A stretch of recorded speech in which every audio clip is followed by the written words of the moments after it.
Alors, nous voilà au stade de la Mosson, que je vais arriver, là on est au parking, pour ce match ce soir entre Montpellier et l'AS Monaco. Un point suffit pour Monaco pour être sûr d'être en Ligue des Champions. Donc on va voir ce qu'il en est. Et puis eh bien, on se tient au courant. À la mi-temps. Allez, bon match à tous.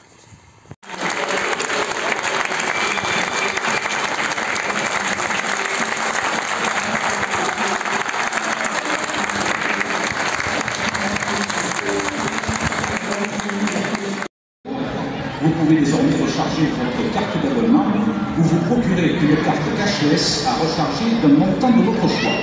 Plus vous rechargez, plus on vous offre de l'argent en bonus. Par exemple, pour 20 € rechargés, on vous crédite 22 €. Une fois votre carte chargée, rendez-vous aux buvettes où les espèces ne seront plus acceptées. Anticipez votre rechargement avant votre arrivée au stade en rechargeant votre carte sur la billetterie en ligne.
Bonsoir à tous, chers supporters monégasques, et bienvenue pour ce débrief ASM. On va défier ensemble le match entre Montpellier et Monaco qui a eu lieu ce soir à 21 h. Pour ce faire, je serai accompagné de Laetitia. Salut. Salut. Et de Manu aussi et Fred, alors qui sont en envoyé spécial, qui ont assisté au match depuis le stade. Donc vous avez pu voir auparavant un avant-match et puis des photos et des vidéos que vous verrez avant puis après ce débrief. Montpellier-Monaco, avant-dernier match de la saison. Pour ce faire, un nul suffisait pour assurer la deuxième place, sachant que Brest a fait match nul contre Reims vendredi. Nous, voilà, il nous restait juste un point à voir. Lille était à 55 points, donc voilà, c'était juste une formalité. Nous étions privés de Zakaria, Golovin et Jacobs, qui sont de toute manière out pour la fin de saison. Et Minamino, par contre, c'était plus embêtant parce qu'il était suspendu. Voilà, il était sur des bonnes performances et il était suspendu ce soir. Par contre, nous avions le retour de Ben Seguir, À Montpellier, eux, ils étaient sauvés, voilà, 11e, ils n'avaient rien à attendre. Donc, on pouvait se dire que, voilà, nous, il suffisait juste d'un match nul et aussi, ça arrangeait tout le monde. Eux, ils étaient sans Kouyaté, sans Nordin et surtout sans Savanier, qui a reçu un carton rouge le week-end dernier, et surtout l'ancien monégasque Benjamin Lecomte, qui voit sa saison terminée également. Au match aller au Louis II, nous avions gagné 2-0. Monaco, qui est la bête noire de Montpellier. Voilà, 33 défaites de Montpellier en Ligue 1 contre Monaco pour 8 défaites pardon, et 18 nuls. La composition des équipes, et je te laisse, Laetitia. Donc ce soir, Montpellier jouait en 4-2-3-1 avec Berthaud dans les buts, Chateau, Julien, Sagnan, Silla en défense, Omeragic, Faya, milieu défensif, Altamari, Ferrari, Koulibaly en milieu offensif et Caramo en pointe. Monaco, quant à eux, jouait en 4-4-2 avec Majekic dans les buts, Kierer Singo en défense centrale, Ouattara défenseur gauche et Diatta en défenseur droit, Fofana Salisu en milieu défensif, le duo Akliouche Ben Seguir en milieu offensif et en attaque nous avons le duo Ben Yedder Mbolo. L'arbitre principal de la rencontre c'était Madame Frappard, ses assistants Bechebru et Danos, le quatrième arbitre Lomi et à la VAR un duo de choc vu que c'était Turpin et Bray. Super, merci beaucoup. C'est vrai qu'une compo assez offensif, hein, donc on a vu, il y avait les fameux pistons Ouattara et Diatta, puis Ben Seguir à Cliouche en même temps avec Ben Yedder et Mbolo. Alors, cette compo t'a surpris ou pas? Oh non, non pas trop. Sur un jeu où je m'amuse, il m'en manquait. Hein. J'avais pas mis Diatta, j'avais plutôt mis... Je sais même plus maintenant. Mais... On est un peu sous le choc, hein, parce que voilà, on est tellement heureux de la qualification directe en Ligue des Champions. On vous spoil un peu, hein, et puis voilà, Ah, de cette c'était deuxième Camara. place. J'avais mis Camara parce que Oui, je décalais Singo à droite, moi, en fait, du coup, dans ma compo. oui, on peut se dire quand même que Vanderson, voilà, était sur des performances assez Oui. moyennes ces derniers temps. Donc, c'était normal voilà, qu'il fasse un détour sur le banc. Et Diatta qui retrouve une place à droite, sachant qu'il était cantonné à gauche ces derniers temps.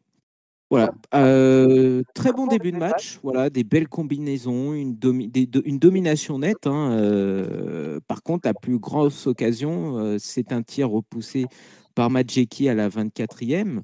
À la 31e, on va avoir une perte de ballon et c'est un 2 contre 1 pour Montpellier. Heureusement, il y a un bon retour de Fofana. 32e, par contre, là, c'est une superbe incursion de Ouattara qui va essayer de tirer, mais il y a le défenseur qui essaye de retirer le ballon de ses pieds. Et en fait, il ressurgit pour faire une passe à Ben Yedder qui tire, mais leur gardien fait un super barré. Et puis, sur l'occasion qui suit, en fait, c'est Mbolo qui va marquer, mais il est signalé en hors-jeu de très peu. Et justement, ce même Mbolo, 8 minutes plus tard, qui va se blesser, malheureusement.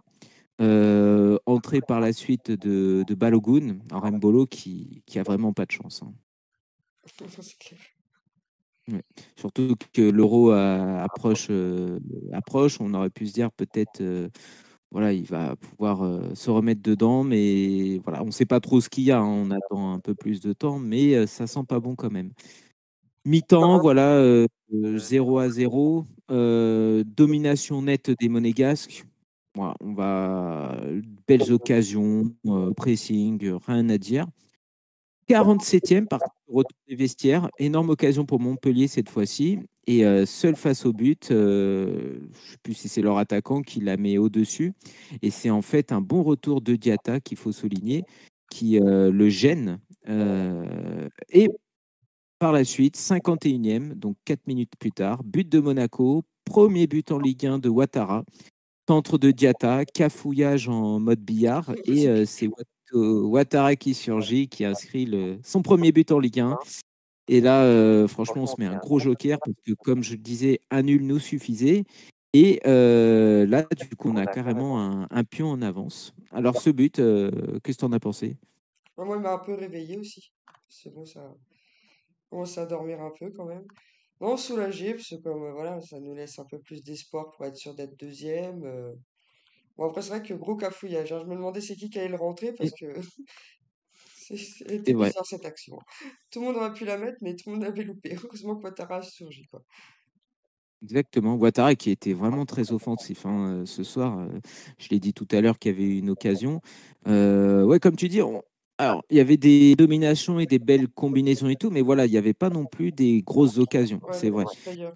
Euh, C'était un peu calme, voilà, jusqu'à ce but. Et là, 63e, par contre, de la 51e à la 63e, bah, toujours on gère hein, en fait, hein, on gère juste. Montpellier opère en contre et là, super barré de Madjeki qui dévie sur le poteau. Et comme tout à l'heure, c'est une grosse occasion pour Montpellier, un but pour Monaco. Bah là, c'est pareil.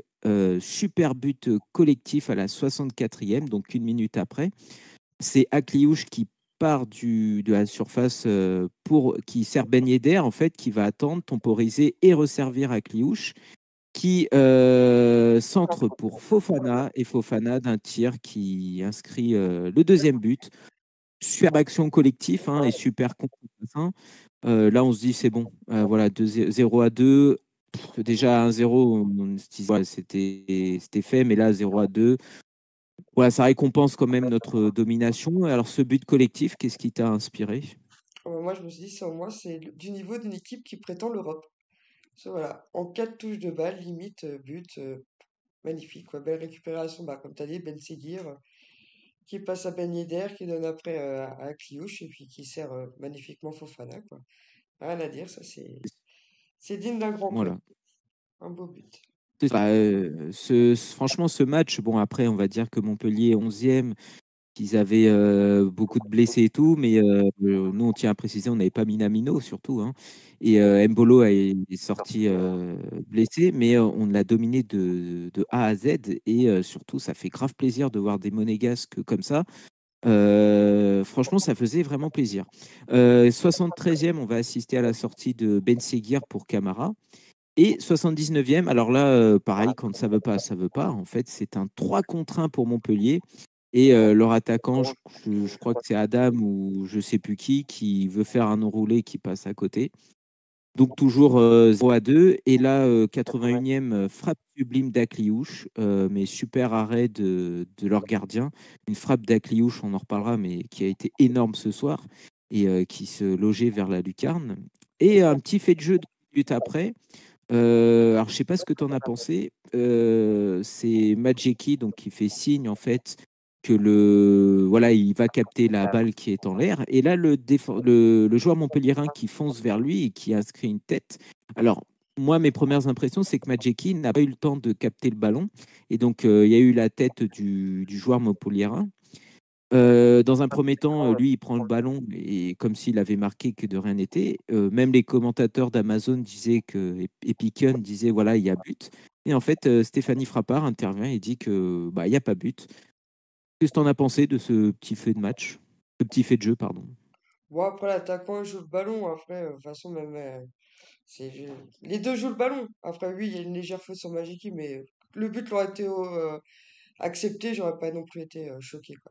C'est ça, quoi. Après, tant mieux, c'est C'est notre ça. faveur. Encore un petit clean sheet, c'est bien pour les stats, mais voilà, quoi. Tu as tout à fait raison. Là, ça aurait été pas volé non plus parce que pour moi, il touche le ballon avant que le gardien la chope des mains. Mais par contre, il charge notre gardien. Donc, en gros, il y a quand même une faute. Voilà, de toute façon, bon, on est content, comme tu dis, un clean sheet.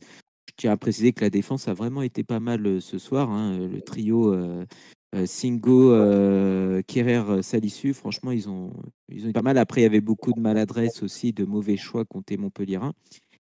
Et enfin, une dernière occasion, voilà, c'est la 90e. C'est Ben Yedder qui est à deux doigts de marquer. On vous montrera la vidéo. Hein, Manu et Fred qui étaient au match l'ont filmé. Et en gros, malheureusement, pour son 200e match en Ligue 1, bah, le gardien stoppe la balle. Donc on reste à 0 à 2, fin de match. Voilà, nous sommes de retour en Ligue des Champions après plusieurs années de purgatoire, voire d'enfer. Et on maintient cette deuxième place. Je crois que Lille a gagné, mais honnêtement, maintenant, on s'en fout. Ça va être un duel entre Lille et Brest. Donc voilà, franchement, très beau match. On a géré, on a dominé, voilà, on a mérité notre victoire. Voilà, rien à dire. Alors pour toi, est-ce que tu as un homme du match à nous dire? Bah, Cliouche. Je trouve qu'il a été Hmm. présent partout. En plus, il aurait pu être gourmand, essayer de tirer pour le deuxième but. Il a préféré passer pour nous assurer encore un but. Donc, bon, j'ai bien aimé sa prestation ce soir. Je suis d'accord avec toi, il a été énorme et c'est pas la première fois qu'il fait des gros matchs comme ça. Et là, il est vraiment en train de crever l'écran. Il a la confiance de l'entraîneur, il a vraiment tout.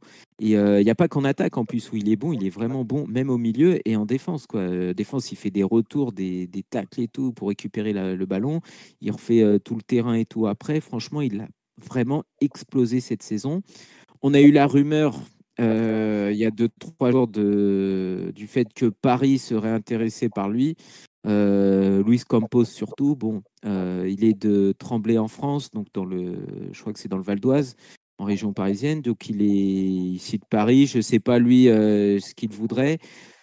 Il est en fin de contrat, je crois, dans 2 ans. Il a aucun intérêt à partir. Il est en train de se faire une place de titulaire. Il va jouer la Ligue des Champions. À Paris, il jouera pas. Voilà, c'est bouché. Franchement, il faut le garder. Voilà, ça, je comprendrais pas, par exemple, que le club le vende, sachant que là, on est de retour en Ligue des Champions et surtout, on a terminé deuxième, quoi. Ça serait incompréhensible. Ensuite, on va passer aux chiffres. Voilà, si tu peux nous donner les statistiques de ce match. Oui, donc la possession, il y en avait 55% pour Monaco et 45% pour Montpellier. Montpellier a tiré 14 fois, mais 3 cadrés seulement. Monaco a tiré 19 fois pour 9 cadrés. Les passes, Montpellier en a fait 399 et nous 504. La précision des passes côté Montpellier-Rennes était de 80% et notre 86%. Montpellier a taclé 19 fois et nous 22 fois. Les deux équipes ont eu 3 corners. Montpellier a fait 20 fautes, Monaco 10 et chaque équipe a eu un carton jaune. Merci beaucoup. Donc là, voilà, Manu nous disait et Fred aussi que en gros les joueurs sont venus à la fin. On l'a vu sur Amazon, hein, que les joueurs sont venus à la fin. Cutter a présenté son staff et tout. Il y a eu un feu d'artifice après et c'est vrai, ça fait vraiment plaisir. Bon, comme on en parlait en off, on voit le classement. Bah, maintenant, on s'en fout, hein. Complètement. C'était acquis. On n'en a rien à faire du reste. On est deuxième, on le restera. Le prochain match, c'est face à Nantes au Louis II, dimanche prochain dans une semaine. On s'en fout également. Je pense que même il faudrait que Uther voilà, fasse jouer peut-être une équipe bis, hein, carrément pour récompenser les jeunes Ah, pas devant le cette saison. public. Ouais, après il y a Ben Yedder peut-être aussi. On ne sait pas Ah si oui, ça ça va sera être son vrai. dernier. Suspense. Ouais. Donc peut-être le mettre titulaire, mais je pense peut-être au Magassa, au Sofiane Diop, peut-être au. Et jouer le plus Ouais, il y a important. Fofana. Mm. Voilà, c'est ça. Et Fofana peut-être aussi le mettre titulaire parce qu'on sait que voilà, 99% ça sera son dernier match, malheureusement. Voilà, peut-être remettre aussi Con au gardien de but. Voilà, il n'a pas fait des bonnes prestations, mais bon, voilà. De toute façon, maintenant, comme j'ai dit, on s'en fout. On est deuxième, on est content, donc on voilà. Est-ce que tu as un mot à dire sur cette fin de saison, voilà, sur cette deuxième place? Pour toi, était-elle méritée ou voilà, on méritait même peut-être mieux peut-être de titiller Paris ou alors peut-être même de ne pas être deuxième, selon toi? Non, non, on mérite quand même d'être deuxième. Mm. Non, bah, de Titi et Paris, c'est sûr, on aurait pu si on n'aurait pas eu la blessure de Caillot. C'est parce qu'au moment-là, quand on regarde, on a été premier, je crois, au moment qu'il se blesse, plus ou moins. Là, on Mm. les titillé. Tout à fait. Après, on a fait notre passage à vivre, à vide en novembre-décembre, tout, qu'on s'est un peu reposé en question. Après, ils sont bien revenus. Bon, après, c'est sûr, c'est les autres équipes qui ont fait des passages à vide qui ont permis qu'on remonte nous aussi, mais on va pas se Tout plaindre à non plus. fait. Ah non, non, non. Franchement, bah là, je regarde le classement, donc on est à 6 points de Paris. Ah oui, ils ont Paris a perdu, je perdu. crois. Oui, Ouais. j'ai vu 2-1 tout à Euh, l'heure. 3-1 même, 3-1 pour 3-1. Toulouse. Donc voilà, là on est à 6 points de Paris. Franchement, et d'ailleurs, voilà, c'est vrai qu'on aurait pu espérer un petit peu mieux, c'est dommage. Et tu as très bien dit, Enrique, c'est vraiment, je pense, le facteur numéro un que voilà, on aurait plus titillé Paris, mais surtout Mbolo, voilà, la blessure d'Mbolo. Quand je vois que bon, on a recruté Balogun parce que justement Mbolo était blessé, mais on voit Balogun aujourd'hui, encore ce soir, malheureusement, c'est pas trop ça. Après, moi, j'ai confiance.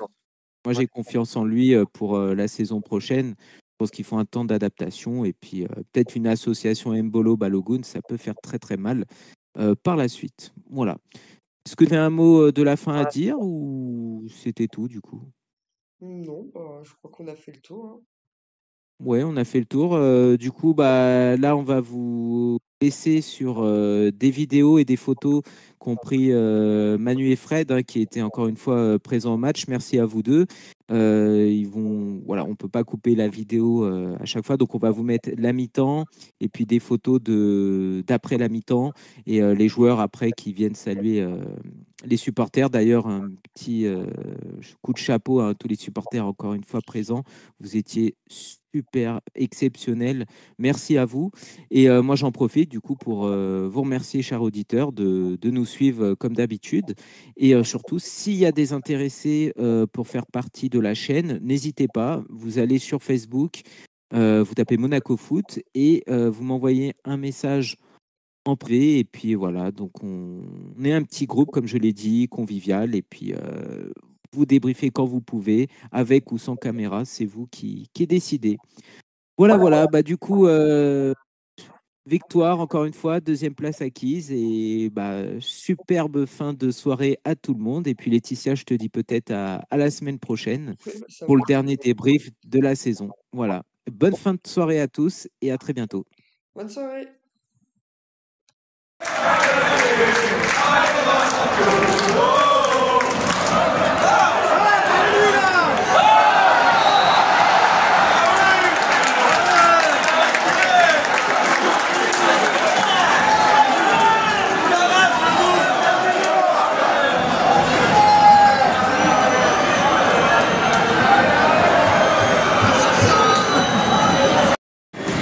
La team, et là on a la mi-temps du match entre Montpellier et Monaco.